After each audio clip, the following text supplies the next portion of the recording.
let's fit some sound to this Dapol N-Gauge Midland Pullman. Stay tuned and all will be revealed.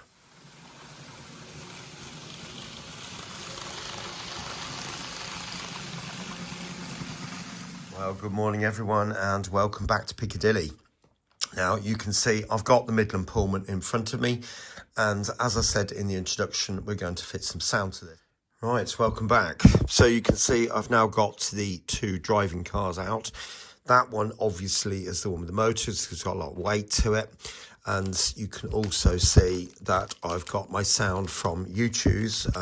I've used them quite a lot. I find them very friendly, very, very helpful. And there are some videos on their website to show you how to go about doing this. So let's have a look at those before we go any further. Right, so you can see I've typed in Youchoos into my favourite search engine and click onto that and then click shop. Okay, that's the screen you want, because then you've got the search box. So I'm just going to type in HST like that and then click search.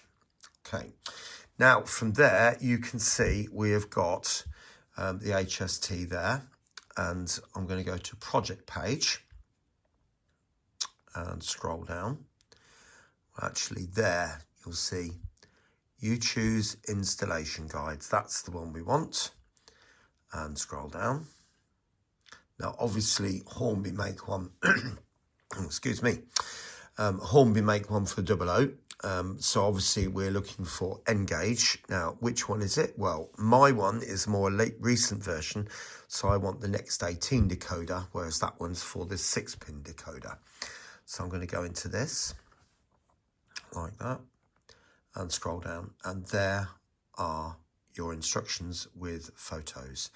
Now what I will point out to you, John did say to me that I probably wouldn't need to unscrew the board from the chassis, because he said that the decoder would fit these days. It's a more recent decoder than what it was when this particular guide was put together. So let's have a look. But obviously this is still useful and we can read and follow this as we go along. Okay. Now, I don't know whether you can see this, but John very helpfully put front on the package there. So obviously this one is all to do with the driving unit, which is this, which we will do first, and if it's any different in the dummy car then I'll show you, but if it's exactly the same then obviously I'll just say so and we'll take it from there. The fingernail underneath there and ease up, holding on to the little bit of gain that I've just made, and then very gently, because I don't know whether you remember my first video on this, there is a wire running here up to the lights. So that is all we need. In fact, I might be able to get it a little bit. There we go. That might be a bit better. And then I can sit it down. Kind of like that. Being very careful not to stress these areas here. Now, the decoder, I'm going to lift out. The next 18 decoders do come out very easily. And as you saw, a little pop my fingernail and it just pops off. Now, the speaker is going to go in there like that, and there is handily just enough space. I think Youchoos do make the enclosures for the back of these so that they can make them to the exact thickness you need. Right, that's the soldering done on this particular unit. Obviously this is the powered car, so you can see the wires. As I said, I don't think it matters, but I'm just going to follow the procedure that they've done. On Youchoos' website, they use yellow and green, but again, that really doesn't matter, to be fair. But this one on the left is going to this nearer terminal, and that one on the right is going to the far terminal. So hopefully that's fairly obvious what's going on there. If I follow the procedure, then there's nothing that can go wrong. Now, the next stage is to cover both the speaker and the terminals and this part of the board just here in Kapton tape. So I'll do that and show you. I've covered the whole of the speaker I'm not so worried by that little bit of green sticking out, because this green bit is insulated anyway, but it's to stop shorting. The last thing you want is stray parts of electrical circuits catching other parts of electrical circuits and shorting the whole thing out. Right, so there it is. So you can see I've got the decoder in, and I put a little bit more Kapton tape over the top of that. It's purely to stop any potential shorts. So all of this is covered, all the decoder is covered, the bit underneath there is all covered, so hopefully there won't be any stray well, electrics, if you like. I can't think of a better way of putting it than that. Right, now just before I get this onto the track, on the test track that is, I just want to show you this. I made this many years ago, piece of N-gauge track, and it's got a connector on the end, and this bit coming in, the gold wire, as you can probably see in the top right hand corner there, is to to the Z21. And by having a plug arrangement like this, that does come apart, as you can see from there. It allows you to plug in anything you want to. So this is obviously a piece of test track, but I could also plug in a decoder tester. I could plug in the roundy layout, the little test layout, anything you like. So by having a plug, you can just plug it all back in, and it's just really, really easy and quick to set up. There's no unscrewing of wires and all the rest of it and attaching it to something else. You can do it really, really quickly. I don't know whether you can see that, but the lights are on and in the other direction. And yes, it has gone red. You might just be able to make out that the red lights are on. Now, the bit you're all interested in, does the sound work?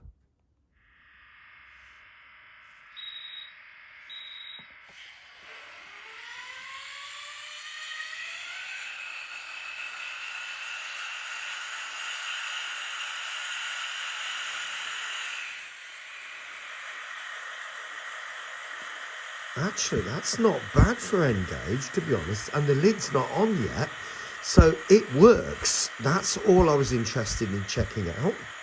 Now, you'll have to wait for a bit longer to hear some more of this sound, but I'm now going to get the lid back on, so I'm going to turn the sound off, turn the lights off. There you go, you hear the closing down procedure.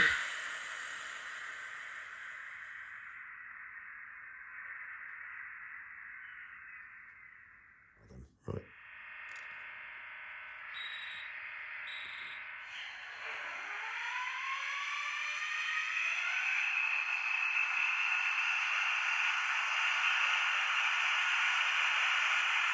That's not bad, is it? This is N-gauge, remember, and actually that's quite a deep sound.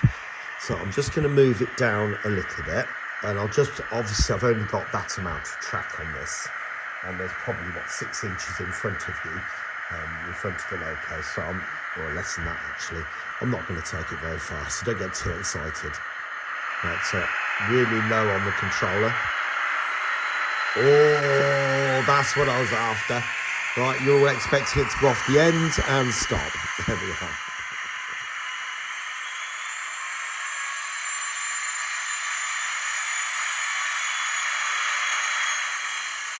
Right, as I said, if this is exactly the same as the other unit, then there's no point in me showing you the process because I've just done it. Oh, just noticed there's a bit of a greasy mark there. I'll have to try and get that off. But anyway, same thing again. All the corridor connections come off, so that's obviously got to be somewhere in the box, hasn't it? But anyway, I'll look at that in a bit. So that comes off. Again, noticing the wires down here. Just being very gentle. It's been a bit stubborn, I have to be honest. It's not coming out quite so easily as the other one did. But, I think, have I got it? Yes, there it is. Right, just being very careful. And I'll be honest, it does look as if it's going to be the same. So I'll just pop the decoder off. And if you notice there, I've still got the 2 solder tabs just there. There is a big space there as the other one is, and I've got the space there for the next 18 decoder. So this does look as if it's going to be exactly the same. So in which case I will just go ahead and do that, and I'll come back to you shortly when I've done it. Well, I hope you can make out that both units now have sound fitted. And yes, the dummy, this is the dummy here, this had exactly the same procedure as that one did. And so there's no point in me showing you both. So I decided just to go ahead and just do it. Now, for those of you who do use the Z21, I'll just give you an idea of what to do to program this. Both units do need to be on the layout. Now I'm going to scroll down and find my next number. That's 38 is there, 49. So obviously I'm going to be above at least 50. So I'm looking now to see if there's a 50. There's a 50. So that was the 185. So this is going to be 51. So add and locomotive, and that puts it in there. So I'm now going to press in 51. Oops. 51 and go, and I get this symbol come up, or this window, program on programming track, and it cuts the sound, and the new address of 51 is now set. So I'm now going to put in M Pullman. Is it double L? Yes. And one N. Yes. So M Pullman, it's already set to loco. I tend not to set that, but if you do want to, I'm not sure what that is, to be honest with you, but never mind, I can't remember. It's an active situation. If you don't have that tick there, it won't work. I'm going to change it to MPH, miles per hour. I can put in a photograph here, so I'm going to go to camera and take a photo of both units together. Like that. Sorry, it's all a bit close, but that is now done. So I'm now going to use photo, and you can see it squashed it down a little bit. I might actually find a picture from the internet of the real thing. So it does go 125 miles an hour. So I'm just going to put that in there. It's set to DCC as opposed to Motorola. 128 steps. I tend not to bother with all this information, but if you want to know what the decoder you've put in it and some of the other information, you may find that really, really helpful. So first thing, I'm now going to go to functions. And now I'm left with this situation here. So I now need to refer to information just there with all the sounds going down the side. Now I'm not going to sit here. Oh, there's some other information there of the full decoder list. So if you want to change anything, it's all on the back. Anyway, as I was saying, I'm not going to go in and put in every single sound into the Z21 because we're going to be here all day. You're going to get incredibly bored and you'll probably switch off the video early. So I'm only going to do one or two. Now, I will show you active brake, which is number 2. So I'm just going to give you an idea of what to do. Now, you've got, I'm just going to type in my little title. Now, you only get a few characters, so you can't put in excessive amounts. So brake. Now, personally, I like push button on this. When you push it and you hold it down like that, and then on, off, and so on. If you go switch, it's on all the time, and then time there, you can set it to activate for 2 seconds, 5 seconds, whatever you want it to be. So I'm now going to choose my symbol. Now, if I remember correctly, the brake symbol is towards the bottom. Fan, rotate right, sound 2. Right, that one will do, braking noise. Now, so from that, now that is on function. It says there 2. So I'm going to change that one to 2, like that. Now, I can't test that because it's a brake function. There's no sound with a brake function. So I'm going to leave that one there, but I am going to move it down to that one because I like my brake in the bottom left-hand corner. I'll do one more with a little bit of, well, let's do the actual sound, shall we? So I'm going to put in another one just here. So I'm going to put in I'll type in sound like that. Now it is going to be on a switch, so I'm going to leave it there. I am going to turn on my main engine sound. Now I think I saw that symbol down here, again towards the bottom. You can use any you like, it doesn't matter. Now I like that one. So I've got an actual sound symbol. Now it needs to be set to function 1. So I'll do that, and then I can test it. Both locos are on the thing, so here we go.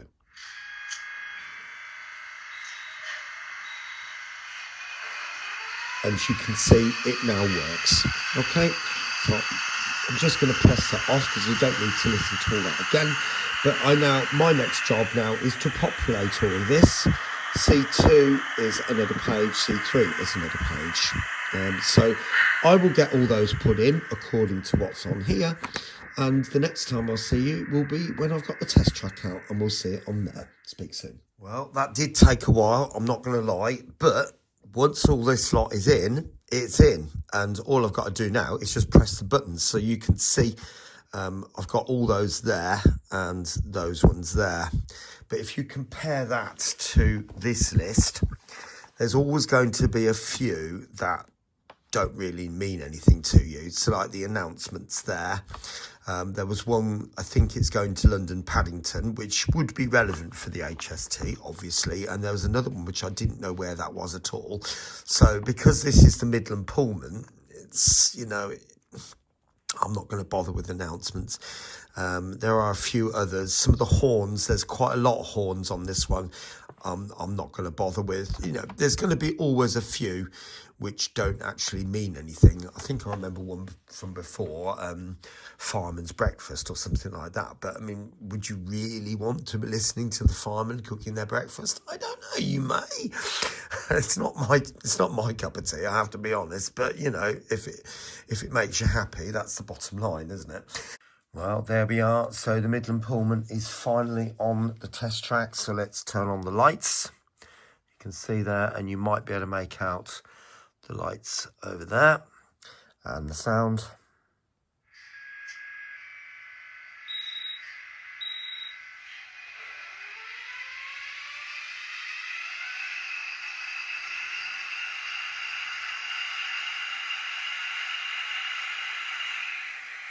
Here we go then. So low horn, high horn, and notice it's coming from the front as well.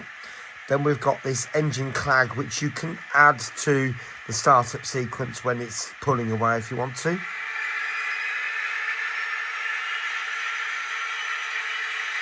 That's just the sound we want to hear, and that.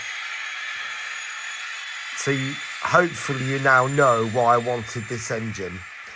And then we've got a notch up, which is basically a louder version of the engine. You might be able to make that out. Guard's whistle.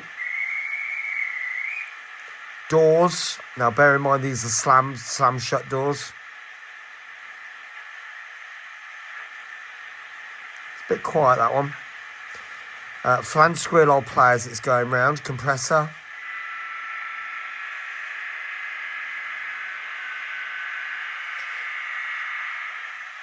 And there's also a brake release. So again, that's one of the sounds you can play if you choose to before you set off. Then we've got a double horn. And then a high speed horn. So this will sound better when it's moving, but... And then after that, I've got volume up, volume down, and mute. So going back to the original, I'll just set it off as it is.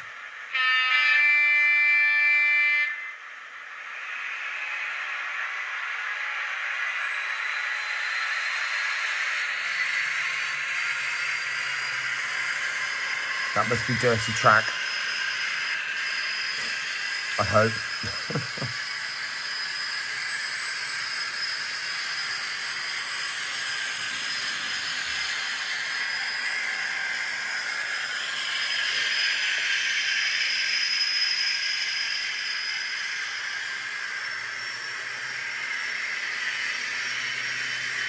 Now, perfect time for this horn.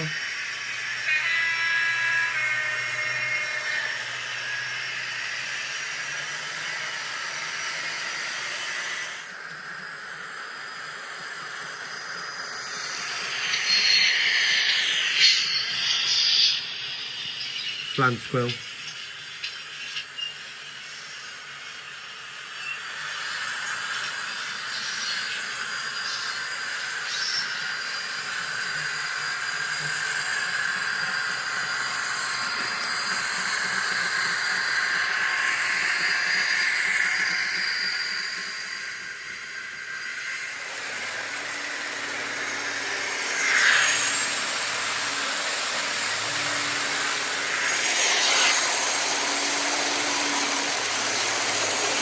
As I come close to the camera, so you might be able to hear me for this, but I hope you enjoyed this video. As I said earlier on, you will see this running on Piccadilly on Christmas Day, or thereabouts anyway, at the very least, along with some other things that I want to show you. So I hope you've enjoyed it, seeing how to fit the sound. It's quite a simple process, but nevertheless, what a difference it really does make. Anyway, take care of yourself. I'll see you again very, very soon here on Piccadilly. Take care now. Bye-bye.